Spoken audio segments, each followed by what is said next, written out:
एक पुरानी गली में नासिर नाम का एक लड़का रहता था। वो सुबह अखबारें बेचता था, शाम को वो होटल पर बर्तन धोता था। इसके चेहरे पर गुर्बत थी, मगर दिल बहुत अमीर था। एक दिन नासिर स्कूल के दरवाजे के पास से गुजरा। वहाँ बच्चे नए जूते पहने हंस रहे थे। एक छोटा सा बच्चा नंगे पाँव खड़ा था। सर्दी थी और वो बच्चा कांप रहा था। नासिर ने अपने फटे हुए जूतों की तरफ देखा। इसने जेब से 2 रुपए निकाले। अगले दिन उसने पुराने लेकिन साफ जूते खरीदे। इसने वो जूते इस बच्चे के सामने रख दिए।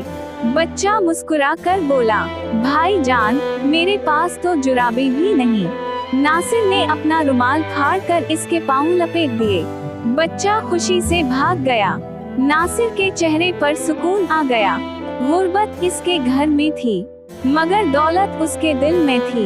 सच्ची खुशी वो नहीं जो हम रखते हैं, बल्कि वो है जो हम दूसरों को देते हैं।